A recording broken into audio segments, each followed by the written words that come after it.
welcome to this live stream of today's public meeting brought to you by Downtown Gun Rapids, Inc. We will begin shortly. Please keep your sound on, and we'll see you soon.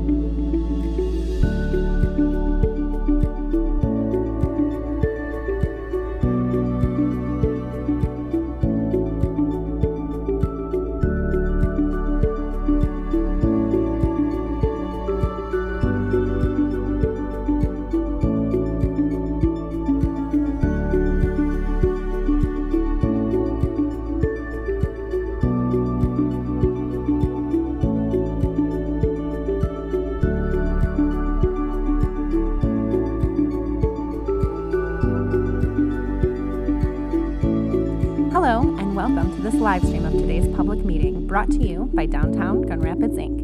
We will begin shortly. Please keep your sound on, and we'll see you soon.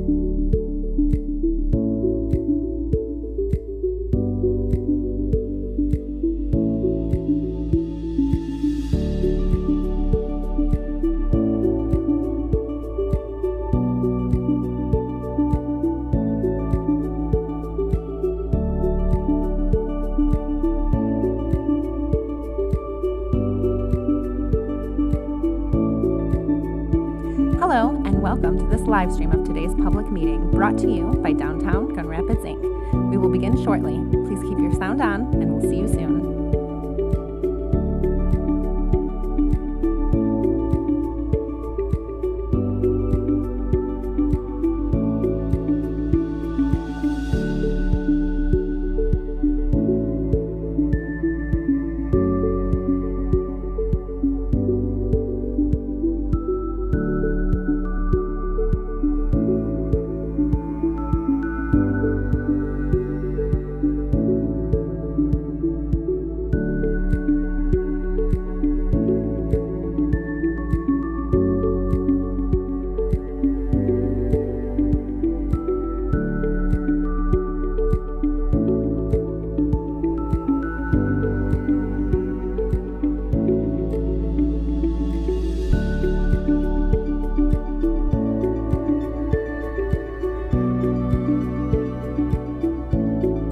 Hello, and welcome to this live stream of today's public meeting brought to you by Downtown Gun Rapids, Inc. We will begin shortly. Please keep your sound on, and we'll see you soon.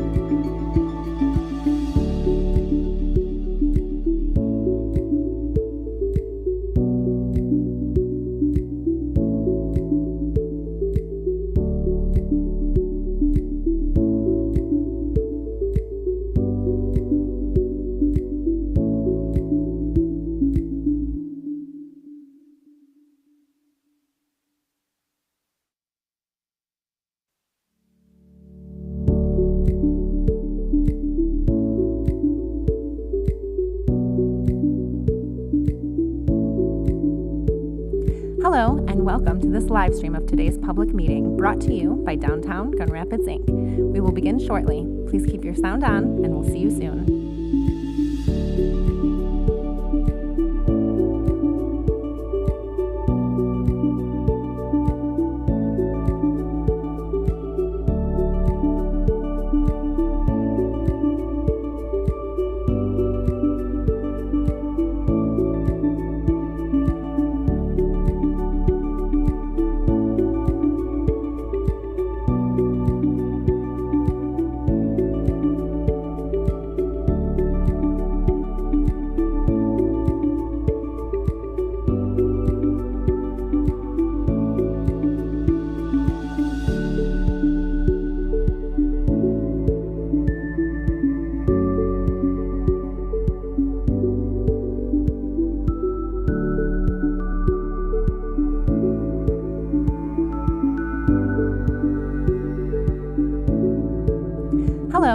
welcome to this live stream of today's public meeting brought to you by Downtown Gun Rapids, Inc. We will begin shortly.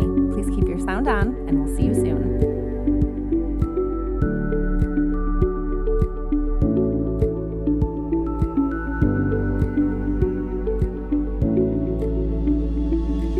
Hello, and welcome to this live stream of today's public meeting brought to you by Downtown Gun Rapids, Inc. We will begin shortly. Please keep your sound on, and we'll see you soon.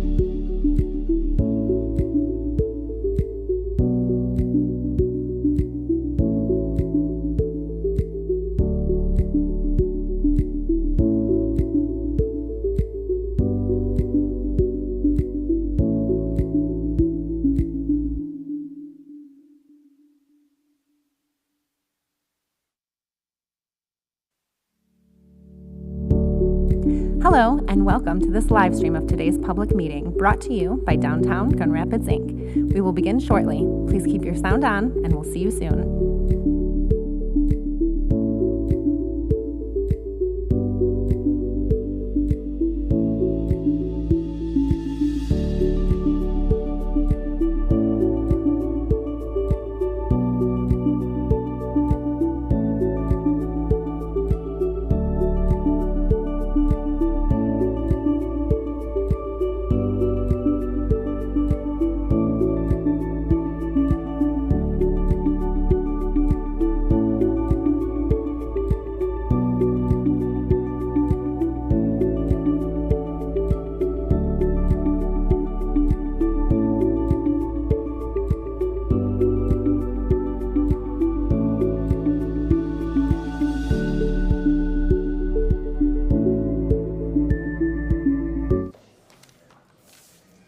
I think we'll get started.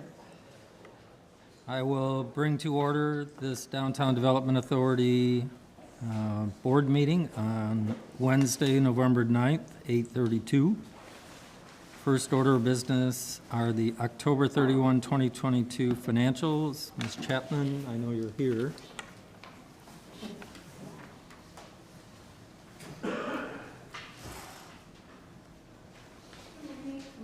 Good morning. Before you are your October 2022 financial statements. You can see that right now we're holding just under $16 million in cash. There really wasn't any abnormal activity or anything special to point out in what happened over the last month. Everything looks good. Your revenues have come in well. We've had spending in many of your projects and categories, as you can see. Your list of everything that was spent is on Statement D. I'm happy to take any questions if anybody has any. Otherwise, would just look for approval for Statement D. Any questions on the statements? I'll entertain a motion to accept. Support. All right. Any other comments or questions? All in favor say aye. Aye. Any opposed? Motion carries. Thank you. Next is the Legislative Advocacy Contract Renewal. Mr. Kelly?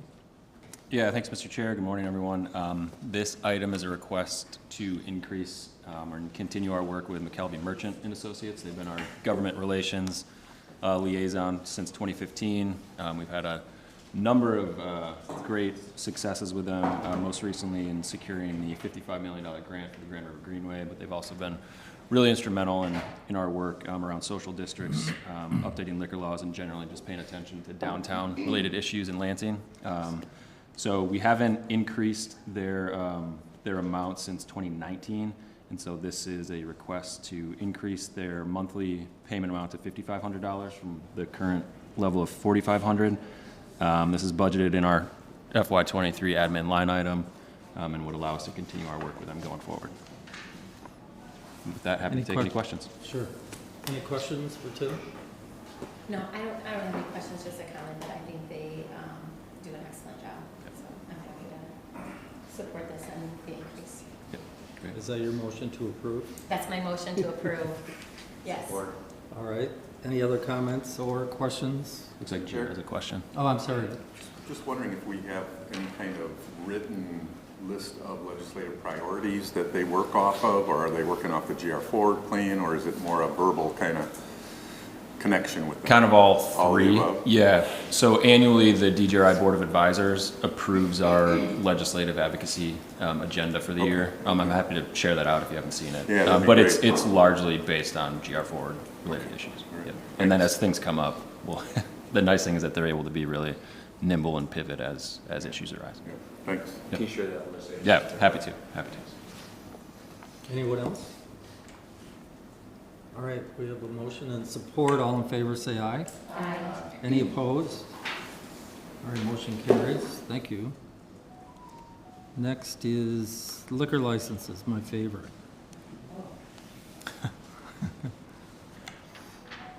Good morning. Good morning, everybody. Got 2 liquor license requests before you today. The first one is for Nagoya Restaurant located at 16 Monroe Center in the old Osteria Rosa space. And I have Tony here from the restaurant to kind of give you the elevator pitch and talk about, come on up, talk about the space and answer any questions you might have. Hello, everyone. My name is Tony. You can call me, my name is Nin-san. You can call me Tony. I'm so nervous, though. I'm the owner of Nagoya Steakhouse and Sushi. The location at 16 Monroe Center, near the corner of Fulton and Division Avenue. However, the restaurant still under renovations due to supplier change. So we try to open end of this month. I'm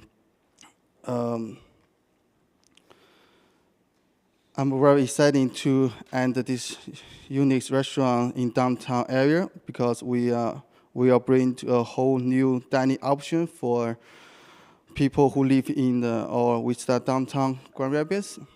The restaurant is going to serve the delicious and affordable Japanese food, including hibachi table. The hibachi table is style of the cooking that customers and sit around large open table where the food are prepared by our experienced chef. This hibachi style is not only to get the customers to know how the foods are cooked, but also a food show that allows customers to engage with our chef, making cooking a lot fun to the customers. Liquor license is very important because people in downtown love to drink. We are also going to serve the sakes, beer, and the cocktails. We have a large, beautiful bar area in restaurants, so we can get. Well, I hope I can get the liquor license approval from you guys and the steak, and I can bring this unique restaurant to the community. Thank you. Thank you, Tony. Any questions for Tony? We're happy to have you downtown. Yeah. So, Thank you. yeah, wish you much luck. I would love to entertain a motion to approve the liquor license. I'll make the motion. Support. All right, any other comments or questions? Seeing none, all in favor say aye. Aye. Aye. Any opposed? Congratulations, good luck. Yes. We'll all be in We'll there. see you there. Yes, that's right. We'll see you there. See you there. The second request we have is for the General Wood Shop located at 507 Bridge Street. And I'll just do a quick plug here. I'm so excited to see this building not be orange anymore. And I have Jeff Steinport and Alberto Garza here to talk about the general wood shop. Thanks, sir. Good morning. Excuse me, I am a little nervous, so I am going to try to be as brief as I can. So I'm Alberto Garza. We are with the General Wood Shop at 507 on Bridge Street. We are incredibly excited about this project. So Jeff and I are part of the LGBTI community, and in Grand Rapids, there was a time where there were several of these I would say establishments that were options for everybody in our community and those that wanted to, participate. Today there isn't as much, so we thought to ourselves, why wouldn't we bring one more into the area? This has been a very long time dream of ours, probably for a good 10 years, and it wasn't honestly supposed to happen probably for another 10, but things kind of aligned, and we thought, now's the time, let's move forward. So the space itself, it's going to have a capacity of about anywhere between 55 to 70 folks with indoors and outdoors. Right now, as you can see, it's a very bright orange building, but what we're trying to do is really just remodel the interior to have a spectacular bar on the right side as soon as you enter, with some booths on the left side. And then in the back, we're taking down an existing kind of old cooler that will now open it up for some patio seating along with an outside outdoor walk-out cooler. In terms of the kind of like the vibe and whatnot, we want to be super relaxed, but also just very welcoming of everybody in the West Side and everybody who is coming to visit the West Side. I would say focus on some really nice cocktails, but also on small bites. Jeff and I, we do enjoy traveling, so we want to bring out some of the stuff that we've seen around the world so that we can offer it here in Grand Rapids. And yeah, you want to add anything? Yeah, I would just appreciate this board's approval of a liquor license. As Tony said, we're also dealing with supply chain issues and budget issues. We're actually struggling right now with our budget. It came back significantly higher than expected, so we're doing some value engineering to try to bring that back. Yeah, trying to bring that back. As you can see, it's a small place, and the liquor licenses, we haven't been able to find one on the market, but if we were to find one, they're $100,000 or so. This liquor license is significantly less and would really, really help our budget and help us make this project go forward. So we would appreciate this board's support of that. Thank you. Well, the images are beautiful. So, any questions? Any motions? I'll make the motion. I'm excited about this. I already read about it in the paper, so. Great. I was happy to see it on the agenda. Yes, there's actually 2 articles. So yeah, search us and you'll find some information on it for sure. Great. It's great. Great. I support the motion.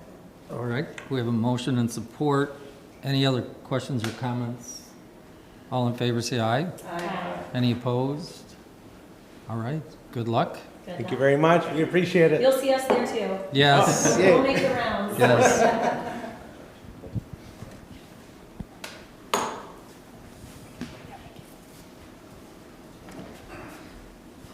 Okay, next, wayfinding implementation contract.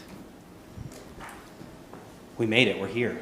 It's been a while. I thought before we dug into the actual contract itself, just thought I'd kind of go over briefly kind of where the wayfinding, the bid, the scope of work that we RFP'd out a few weeks ago, month or so ago, and just kind of talk about the project sort of broadly. So the full scope of work kind of got washed out there on the screen, but this is essentially Center City with, which is the scope of Phase B. So Phase A, you recall, is a skywalk, which is currently in process of being installed. Phase B here is the Center City phase of the the wayfinding project. If you kind of can see the 2 colors, there's green and sort of a red color. The green is vehicular wayfinding, and the orange is all pedestrian wayfinding. And the scope of this work includes these vehicle signs, so the large directionals and the medium directionals for vehicle signage, and then includes new pedestrian kiosks. So this one is the large kiosk, which is capable of being will be deployed as a static kiosk and will be able to be retrofitted later to be a digital kiosk. Includes these permanently static kiosks, which are smaller in scale. and then includes a new sign type that we've added to the wayfinding system, which is a pedestrian directional sign. So to talk a little bit about the RFP and the bids that we received. So we released an RFP in early September, gave companies about 8 weeks to respond. We wanted to make sure that we gave them enough time to be able to put together a really comprehensive package, and also to make sure that we were leaving the door open for companies not to feel rushed and be able to bid on the project. We received 4 bids. They were pretty competitive. We had 2 local companies bid and 2 national companies bid. It was pretty clear when we looked at the bids.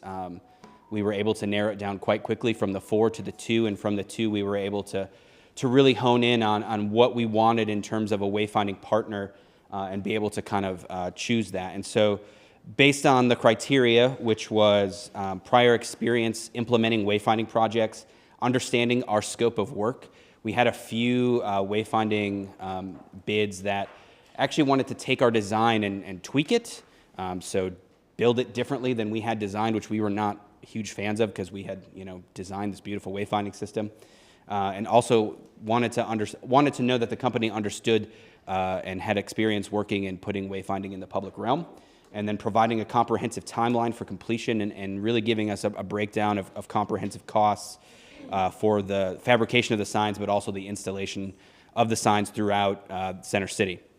So all that said, we decided to go with Universal Sign Systems. They're a local company to Grand Rapids. They're located out near the airport. And I think that provides us with a few benefits. So one, if they're not performing to our standards, I can literally go find them, go knock on their front door. I don't have to drive across the country or get on a plane, right? The other piece is they're not shipping these products in. They're getting the materials, they're fabricating the signs, and then they're delivering them locally. The other companies, most of them, even the other local option, is still shipping them from a pretty far distance. So those costs are realized in sort of the final cost of the project. And then the other piece is they had pretty extensive experience locally working with municipalities in Lansing, Granville. They did a project for Grand Rapids doing some parking signage, which we felt was a benefit too, because that's phase C of the project, is redoing all the parking signage. So just total experience just seemed to be that they were a really good fit. The other benefit was we actually get to see their work. So on your way in the lobby of our building here, you'll notice, hopefully, that there's a giant wayfinding sign laying on the ground. They actually built the prototype for us, and so we're actually able to see that their quality of work sort of meets the standards, and they're able to turn the vision of the design of the wayfinding signs into something that I think is quite beautiful. So with that, their bid came in at $331,497. We're adding a 12% contingency on that just to account for any variable in labor costs or materials, which brings the total ask here for $371,277. And with that, I will take any questions. Any questions? Just a comment. I'm happy that it's local. I have to apologize. I've never had to reduce the sound on this computer, so I have no idea how to do it. So I apologize. I'll help you. Where was I? No, I'm happy that it's local and that it's being manufactured locally. I think both are positives in this day and age. So, any other comments or questions? Yes? I know we've been talking about this for a while, so I probably forgot. But how easy or difficult is it to change, add or remove destinations if that happens? Yeah, that's a good question. So on this sign here, for example, a couple of things. So these sort of multiple line destination things, they're sort of a vinyl applique. So if something comes up or goes away, we can easily add or remove them. The other piece for maintenance, which I'm a huge proponent of, is you'll notice the prototype out in the lobby. This is all layered. So if this sign piece, the front face, becomes damaged, we can actually just take this off and replace it. We don't have to take off the entire sign head to remove it, which is actually sort of a problem with the existing wayfinding. Is if it becomes damaged, we have to remove like half of the sign, get it somewhere, fix it, and bring it back. So this will allow us to more quickly and easily update it as well as repair it if something should happen to it, which is a big component of our design, is like those two things had to be in the design. which is why we didn't really appreciate some of the bids trying to change this to a single panel, because it kind of defeats the purpose of being able to maintain the layers individually and reduces our ability to quickly turn things around. Instead of fabricating a whole sign, we maybe just have to refabricate a layer or something like that. So Melvin, this is just for Phase B? this is just for Phase B. We did write in the RFP that we reserve the right to retain this contractor for future phases. So this kind of gives us an out if we're not happy with their work. It also allows us to keep them if we decide that we want to continue on with them. And can you go back to the slide with the phases? Yep, right there. So the next phase, Phase C, is the parking signage. So all the monument signs that go in front of the parking ramps and then the signs that go on the ramps. Not included here is all of the signs in the ramps. That was a new add to the scope that we looked at and evaluated earlier this year. And then D is basically Phase B, but to the wider part of downtown. And then Phase E is even further out, and Phase F is welcoming signage. Is the time, so I assume Phase B is, Phase C will start concurrently with Phase B, or is the 19 weeks for the execution of Phase B a maximum? That is strictly for Phase B. So Phase C right now, we're still finalizing the bid documents. We actually received those at the end of last week, and we're going through those. So they haven't scoped out any work beyond Phase B for us. And C would be carried by. And C is carried by Mobile GR. Yeah. Okay. Just wondered if this is paid for with tax increment funds? Is it eligible for that, or is it non-tax? Do we know? For our share is local tax. Yeah. It is, okay. Yep. Any other questions? All right, I would entertain a motion. Thank you. Do I have support? All right.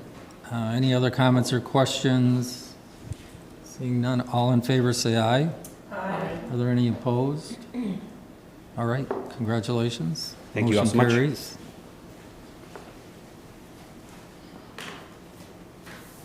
World of Winter. It's coming. We got a couple months. A couple months. We're working on World of Winter. We've got over 100 different events and installations this year for the 60 days. So my team will get up here and share all of that with you next month. I'm going to be gone, but they'll be able to share all the exciting installations. Rick, we've purchased art that I think you're going to be excited for. So working on that, and today we've got a proposal in front of you for 2 different projection installations that we're hoping to bring. You may be familiar, 2 years ago we did Seasonal Wonders projection show with DeVos Place and Amway. We're hoping to bring this back in the future, but we need permanent infrastructure in that until Lion Square is done. We can't really do that because of how busy the convention center is. We've been working with Live Space, who helped create that program, a local company here, and AJ's here from Live Space. We looked at trying to move that installation to other locations, and unfortunately, the locations that could potentially work are very heavy residential areas where it would be a problem with our residents, how loud the program is and installation. So we've been looking at doing something different. We budgeted for projection installations. Goal 5 members have been wanting to see more projection installations throughout World of Winter and the city. So we're working towards that. This is the Anabwin Park tunnel under Gillette Bridge. This is how it currently stands. I think 8 years ago we hired Nick Nortier to do a mural there. It got pretty damaged. Again, murals aren't supposed to live forever.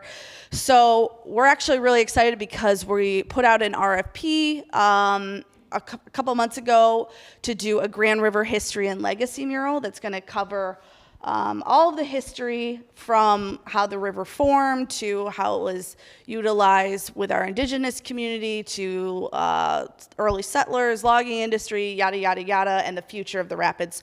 So this is Edwin Anderson, and he's the one who received the RFP. He's going to be painting that mural this spring.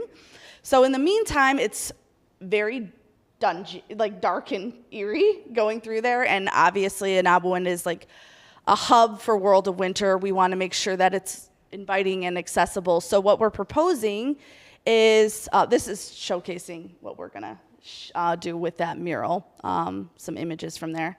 So what we're proposing with LiveSpace is Topical Tundra, and this is gonna be an immersive art installation using these lights called gobos. AJ, do you want to talk a little bit about this? Because I'm gonna mess it up.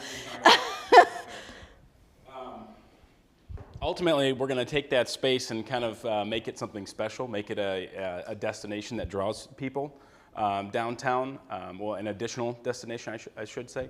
So we'll build this trussing backbone through the middle that kind of holds a bunch of different little light fixtures, about 100 of them that would basically allow us to change the color and the feel of the space, move it away from a tunnel and turn it into this tundra. It would be an audio experience as well. You'd walk in, it might be snowing outside, and then you can kind of walk into this whole different atmosphere that doesn't have or has much less snow, and makes you feel like you're kind of zipping to a different place for this 55 feet of experience. Yeah, so we'd be able to make it almost a 20-minute interactive experience, so it's not something that you would necessarily only be able to walk through, but something you could stay and interact with, and ideally take your picture there and people wonder where is that, and kind of bring some energy down there. So that's one installation. And then we also offer a grant program through our Activate grants that are up to $10,000.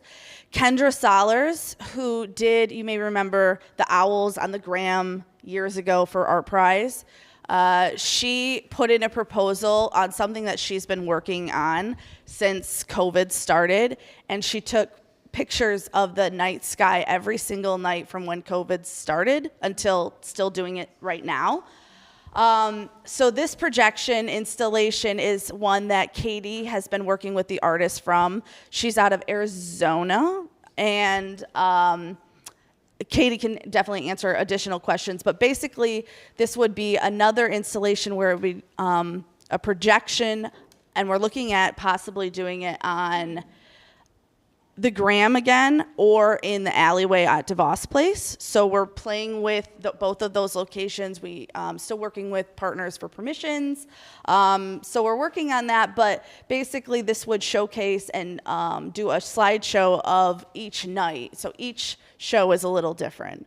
And AJ at LiveSpace would also be helping us out with this projection installation. Am I missing anything? Okay. So with that, we are asking for approval for not a budget not to exceed $100,000 to pay for both installations and the projection, the equipment, the team, to be able to do these installations for 2 months for the whole duration of World of Winter. And I'm happy to answer any questions. You're not going to tell us what we're buying? Megan and Katie will share that with you next month. They're going to do like a whole presentation of what events we've got coming and all of the installations. I would be happy to do it right now if you want, but it is coming next month. But yeah, we purchased at least 5 installations this year. Okay. Any questions? That was easy. Well, I would entertain a motion. I move approval. Thank you. Support. Thank you. All in favor say aye. Aye. Any opposed? All right, motion carries. Thank you. Thank you all. I love it. Nice work. Thank you. Greenway project, Mr. Guy. Morning, everybody. Good morning. Following an immersive jungle and a projection show with a bit of a bland request here, but as you all recall, we received a fairly significant state grant to accelerate river corridor revitalization efforts, and I'm here this morning just to request some project management and administrative funds to assist with receiving and deploying those dollars. We continue to work with the state DNR on the particulars of that grant agreement, but we have good confidence that the funds that we're requesting here today will be reimbursable under the administrative opportunities with that grant. So a little more specifically, we have established a technical advisory committee to help us work through all of the Greenway projects that are in there and develop some project prioritization criteria and ultimately advance recommendations for funding. We're also working with the funders or the fundraisers, of a lot of those projects to build a little bit more coordinated strategy and identify other fundraising opportunities to leverage those state grant funding dollars to further accelerate the work that we're doing. And then the other thing that comes along with this grant is a fairly robust compliance reporting and administrative procedures that we have to follow as just basics with having and administering that grant. So looking for some funds here to continue our work with Canary Consulting, who has been essential in helping us get organized around the project priorities and will help facilitate the steering committee and work on the fundraising strategy a little bit. And then also Guidehouse, a consulting firm that has pretty deep expertise in the rules of the game for the ARPA money and how we work within that to do what we want to do. Guidehouse is also working with the city and the county, so trying to build some collaboration there as we kind of work together on this stuff too. So more specifically, looking for an allocation of funds not to exceed $240,000 over the next year to support that work. And again, those will be reimbursable once those grant funds start flowing to us. Any questions? Yes. Mayor? Do we have a sense of when they will disperse a portion of those funds? We're in the middle of negotiating that agreement right now. We've kind of thrown it back a few times, and I would think if not by the end of this year, early next, first quarter next year, we'll start seeing those funds come in. Okay. I mean, they were allocated in March. I mean, they were approved in March. Yeah, the department's been getting organized a little bit about their internal process about how to put this money out. We've also got some work to do just to identify those priorities that we put forward so that they have confidence sending the money. But I think we're in a good spot with them and working through that. Okay. Any other questions? Yes. The memorandum talks about Greenway project inventory that was developed. Is that something that we could see? Is there a document that you could share with us? Yeah, absolutely. We convened this technical advisory committee that's sorting through all that information for the first time last week and gave them a pretty heavy binder of about 70 pages of detailed information. There's also a spreadsheet of those projects as well, so can share that in a follow-up for sure. Yep. Yeah, thanks. Any other comments or questions? All right, I would entertain a motion to approve. So moved. Support. All right, thank you. All in favor say aye. Aye. Any opposed? All right, motion carries. Thanks, everybody. Moving forward. Grand Rapids Public Museum update. Yeah, we have both Dale and Dr. Organ. Welcome. Public Museum here who are going to give us an overview. So just quick tee up as they're walking up and getting set. You'll recall the DDA supported some design work for the Public Museum's renovation about a year ago. And so Dale is going to start with an introduction about what's going on down there, but really exciting to see the progress on this. And yeah, Dale, I'll kick it to you. All right, thank you. I appreciate having us here today. My name is Dale Robertson, president of the Grand Rapids Public Museum. I know I've got limited time, but I cannot resist saying just maybe a brief word here. You know, part of what we want to do and we hope to do in our town, of course, is to attract talent and to retain talent, right? So I want to mention my colleague, Dr. Stephanie Ogren, as an example of how we have retained talent. I want to brag on her for just a second. Northeast Grand Rapids born and raised, Catholic Central High School, Central Michigan for a bachelor's and master's, Michigan Tech for her PhD. She's an aquatic biologist and an ecological restorationist, and she is the one who is leading a research team with the DNR, the Federal Wildlife, Fish and Wildlife Management, and a bunch of others, where we discovered, now I think for the first time ever recorded, natural reproduction of sturgeon in the state's largest river, the Grand River. It's the only river in the entire Lake Michigan watershed where we had no evidence that they were naturally reproducing, right? So this is who I get to work with, right? And the talent that we have in this town, and it really fits into this overall project, right? The rest of our expansion project, driven by demand. 68,000 visitors, and I took this job in 2008, 259,000 in 2019 pre-COVID, on our way back up. 30,000 students served every year. We're turning them away because we have no space. So we need to expand, but it also fits into your plans. We were part of the GR Forward Master Plan, also one of the opportunity sites. So like we're all in being a major part of the overall plans for the expansion, putting the river, the rapids back in the river, what it means for the entire city.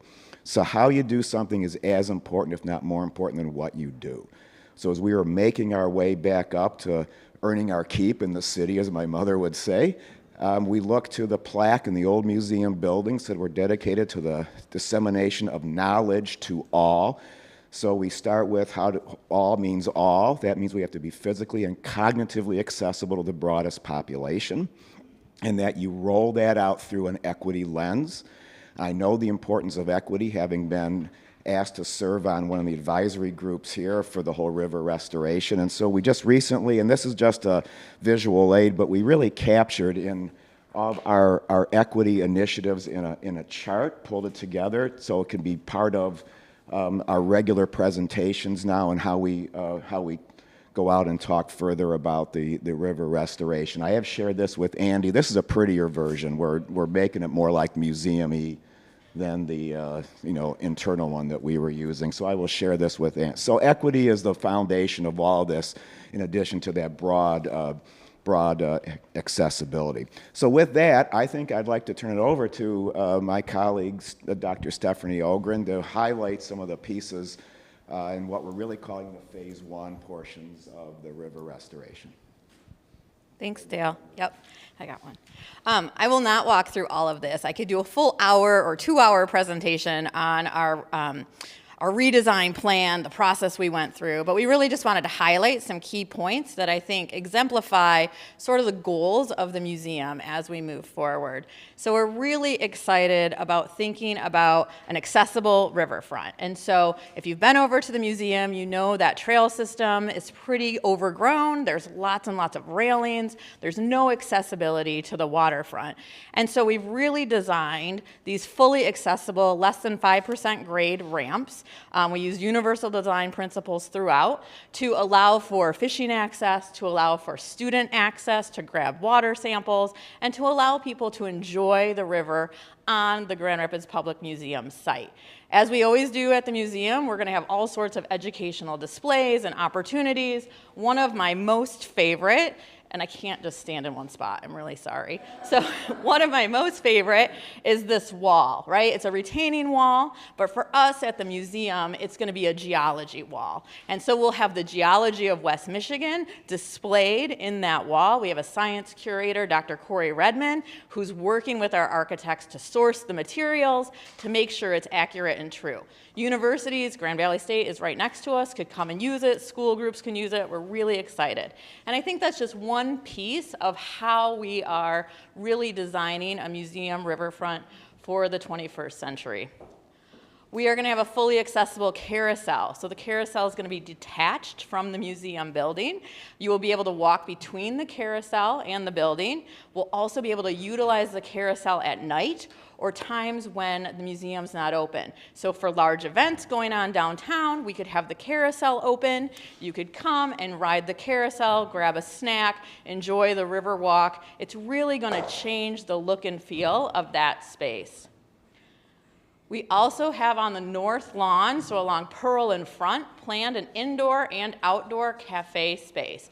We learned a lot through COVID about how people love to eat outside, to gather with their friends, and having the opportunity to grab a snack here at the museum or a beverage, and then hang out on the riverfront on that north lawn between Annaboin Park and the museum is a great opportunity. It's an opportunity for revenue for us. It's also an opportunity for partnership. So we're working with Grand Rapids Community College and the Sequia Culinary Institute, and also thinking about outside vendors or startups and pop-ups that could happen in this indoor-outdoor space.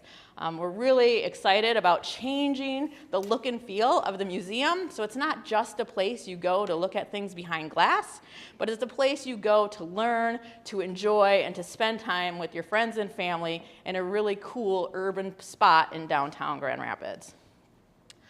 We also want that North Side Park to really reflect the character of Annaboin Park, Grand Valley State University, the Ford, and make sure that we have that cultural campus on the west side of the river. So this North Side Park will have educational opportunities with pollinator gardens, playscapes that might mimic the log ends from the logging era, or furniture from the furniture industry. So we can continue to tell the story of West Michigan, but in a really fun, engaging way. We kind of try to trick people into learning at the museum and have a good time while they're doing it. We also are we're really excited about the opportunity as well to think about having an iconic playscape on the north side. So this likely would be a turtle. And we have lots of opportunities to think about, a really large 10-foot turtle where classes could come and sit. They could get their picture taken. It can become sort of that iconic spot in front of the museum where everyone wants to come, get their photo taken, and then we can talk about the ecology of the Grand River, the culture of Grand River bands of Ottawa Indians, as well as all of the other stories that go along with West Michigan. So we just wanted to give you a quick update of what this redesign entails. We're really excited. We have our bid package complete for phase 1. We have a permit in to Eagle, so we're waiting to go through that process. And we have our fundraising started. And so we are excited and ready to go as we move forward. Any questions? Yes. More of a comment. The lawn, like having lunch outside and stuff sounds really, really great, but the first thing that came to my mind were those birds. Like, when am I gonna sit out? I probably might wait until August.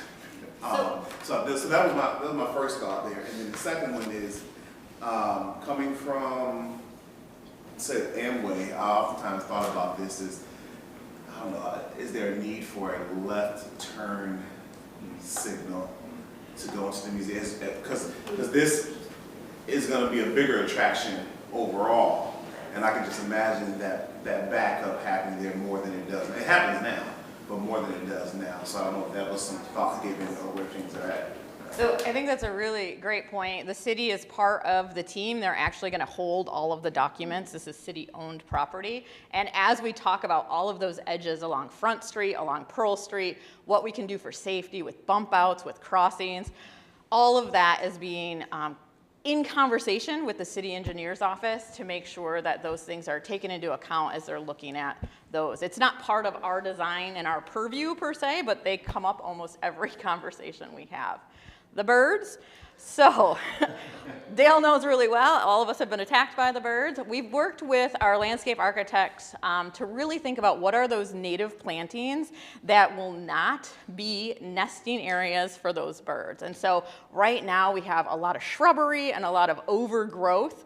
The idea is to have a lot of green space and to have lots of trees, but they would be larger, taller, more full trees that don't promote those birds. We've also started looking at places like the Shed and the Field Museum in Chicago along Lake Michigan, they actually have banners out along their eating areas that are these sort of bullseyes that the birds see and they think they're eyeballs and they don't come by. And so there are some natural deterrents that we could potentially look at. And the birds are a true concern, and they will be throughout this downtown river walk. And so it's something as a team we all need to look at.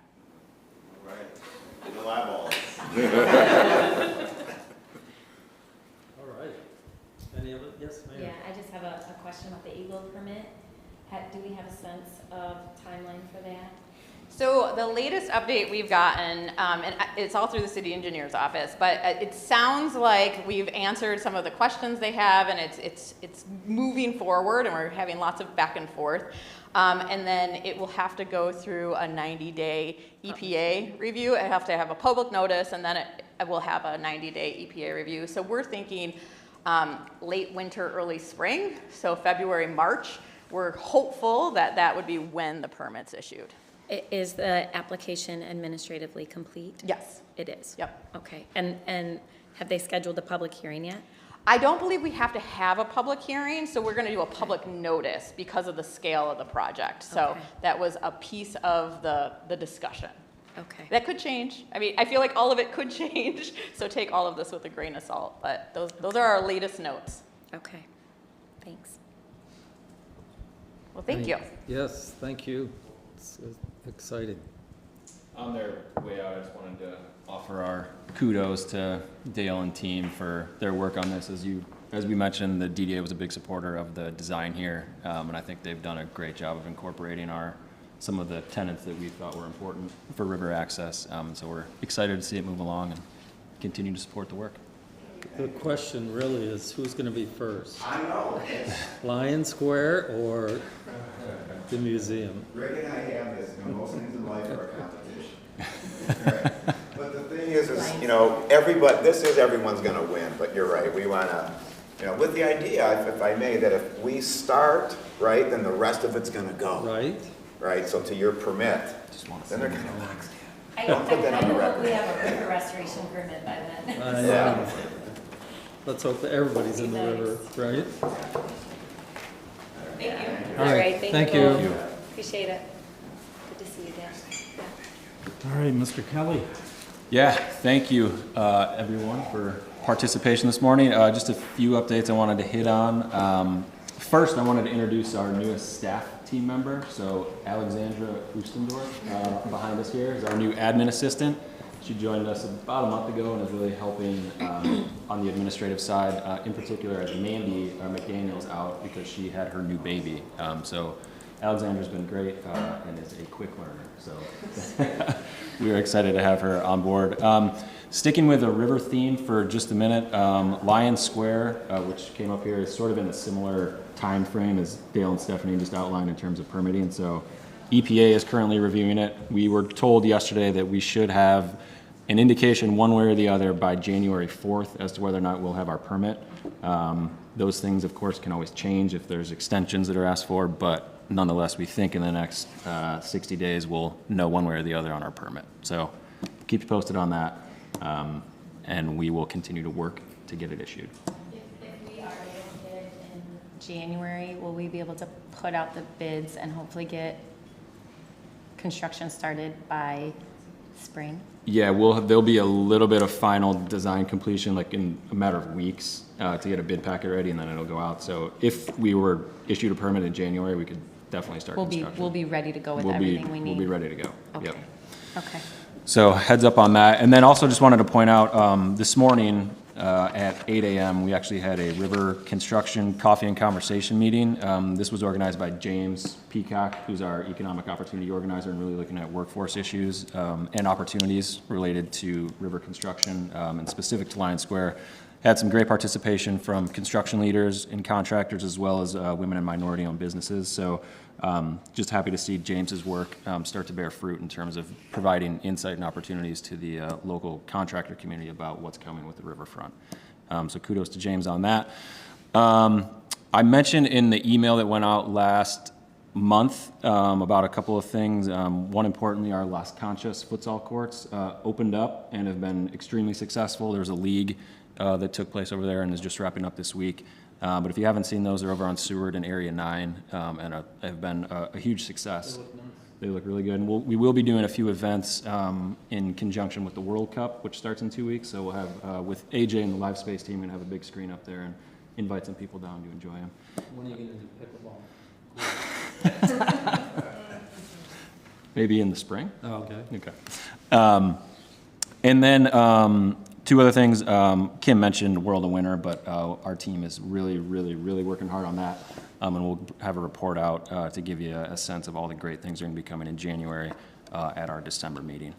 And then last but not least, just wanted to mention what I'm sure you all saw in the news with Art Prize. So we and I have been working really closely with the city as well as Kendall College of Art and Design on that transition plan. So right now where we are is we're having interviews with the current Art Prize staff and team to get a sense of you know, what's there and some of the work that needs to happen. And then we're going to be talking pretty quickly about fundraising and plans for 23. But just want to reiterate that the event is still going to happen in 2023, and excited to be working with our partners at the city and KCAD to bring that forward. Yes. So help me understand. So which organization is really going to be the infrastructure support for? Is it going to be CG?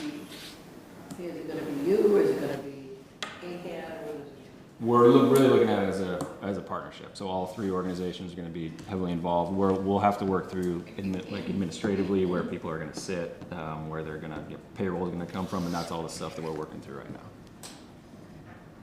In other words, watch this TBD. space. Yeah, and we'll be getting, as we're sorting through, we'll have an MOU that puts together who's doing what amongst those three entities. So that should be finalized, we think, in December. So you'll all know when we know. Anything else? Yeah, it's good stuff. Any, now is time for public comment. If there's anyone in the audience that would like to step forward, now is your chance or opportunity. All right, seeing none. How about board member comments? Anything to share for the greater good? All right. We're digesting last night, I'm sure, so. Thanks for coming, good meeting, and we're adjourned. Thank you, Phil.